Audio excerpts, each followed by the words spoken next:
தமிழகத்தை பொறுத்தவரை பனிக்காலம் என்பது இதமானதாகவும் இனிமையானதாகவும் வெயிலின் கடுமையிலிருந்து விடுபட்டு சுற்றுப்புற சூழ்நிலையை அனுபவிக்க தகுந்த காலமாகவும் விளங்குகிறது. இருப்பினும் பனிக்காலங்களில் நுண்கிருமிகள் பரவும் வேகம் அதிகமாக இருப்பதால் பெரும்பாலானவர்களுக்கு உடல் பாதிப்புகளை ஏற்படுத்தப்படக்கூடியதாகவும் உள்ளது.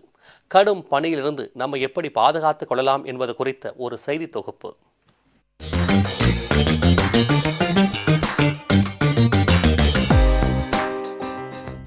வருடம் முழுவதும் வெயிலின் தாக்கத்தாலும் மழையின் சீற்றத்தாலும் தவிக்கும் மக்களுக்கு நவம்பர் முதல் பிப்ரவரி வரையிலான பனிக்காலம் ஒரு வரப்பிரசாதமான பருவகாலமாகும். வசதி படைத்தவர்கள் ஊட்டி, கொடைக்கானல் என சென்று மாற்றுச் சூழ்நிலையை அனுபவித்து வரும் வேளையில் பொதுமக்கள் அனைவரும் குளிரான காலநிலையை உணர்ந்து ரசிக்க ஏற்ற பருவகாலம் இப்பனிக்காலமாகும். ஆனால் பனிக்காலம் சில உடல் உபாதைகளையும் ஏற்படுத்துகிறது. இவற்றிலிருந்து நம்மை பாதுகாத்துக் கொள்ள கம்பளி போர்வை, ஸ்வெட்டர், குரங்கு குல்லா, மஃப்ளர், கைகளுக்கு உறை, கம்பளி சாக்ஸ் போன்ற உடைகள் பயன்படுகின்றன. உதடு வெடித்தல், கண் எரிச்சல், நீர்க்கடுப்பு, மூக்கில் தண்ணீர் வடிதல் போன்ற வழக்கமான பாதிப்புகள் பனிக்காலத்தில் ஏற்படுவது வாடிக்கை. மழை அல்லது பனிக்காலத்தில் பொதுவாக குடிநீர் உட்கொள்ளும் அளவு குறைவது இயல்பு. இதன் காரணமாகவே உடலில் பல்வேறு பாதிப்புகள் ஏற்படும். பனிக்காலங்களில் அதிகாலை வேளையில் வழக்கமான நடைபயிற்சி மேற்கொள்வோர் மஃப்ளர், ஸ்வெட்டர், கம்பளியால் ஆன காலுறை போன்றவற்றை அணிந்து முன்னெச்சரிக்கையுடன் தங்களை பாதுகாத்துக் கொள்ளுதல் அவசியம். பனி சீசன் ரொம்ப பனியாக இருக்குது. ஸ்வெட்டர் போட்டு பாதுகாப்பாக பசங்களை அனுப்பலாம். ரொம்ப சளி பிடிக்குது பசங்களை பனியில் அனுப்புறதுக்காக. அதனால் ஸ்வெட்டர் பார்த்துட்டு இருக்கிறோம். இந்த பனியினால் ஜுரம் வரத்துக்கு சான்ஸ் இருக்குது.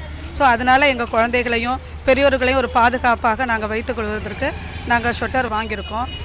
இந்தியாவில் நவம்பர் மாதம் தொடங்கும் பனிக்காலம் பிப்ரவரி வரை நீடிக்கும்.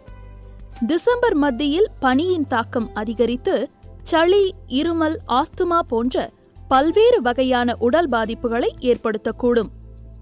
பனிக்காலம் தொடங்கிவிட்டாலே ஆஸ்துமா போன்ற நோயால் பாதிக்கப்படுவோர் மருத்துவர்களின் அறிவுரைக்கு ஏற்ப தேவையான முன்னெச்சரிக்கை மருந்துகளை எடுத்துக்கொள்ளுதல் அவசியம் என்கின்றனர் மருத்துவர்கள். குழந்தைகளுக்கு இந்த வின்டர் சீசனில் காமனாக இயர் இன்ஃபெக்ஷனும், சைனஸ் இன்ஃபெக்ஷனும், த்ரோட் இன்ஃபெக்ஷன் வர வாய்ப்புகள் இருக்கிறது. ஸோ அந்த மாதிரி சமயத்தில் நல்ல குவாலிட்டியான இருக்கக்கூடிய இதை யூஸ் பண்ணிக்கணும். சிலது கிளிப்பு ரொம்ப டைட்டாக இருக்கும். அப்போது கம்ப்ரெஷன், அது மேலே ஹெல்மெட் வேறு போடுவாங்க. இந்த ஹெல்மெட் போடும்போது ரொம்ப காது எஃபெக்ட் ஆகிட்டு வெளிக்காது கூட இன்ஃபெக்ஷன் ஆக சான்ஸ் இருக்குது. ஸோ அது சாஃப்டாக இருக்கிற மாதிரி போட்டால் நல்லது. சென்னை போன்ற விரிவடைந்து வரும் பெருநகரங்கள் மட்டுமல்லாது சிறிய நகரங்களிலும் கூட விவசாய நிலங்களின் பரப்பளவு சுருங்கிக் கொண்டே வருகிறது. மரங்கள் அதிக அளவில் வெட்டப்பட்டு கட்டடங்கள் பெருகுவதால் 20 ஆண்டுகளுக்கு முன்பு இருந்த தட்பவெப்பநிலை தற்போது இல்லை என்றே கூறலாம்.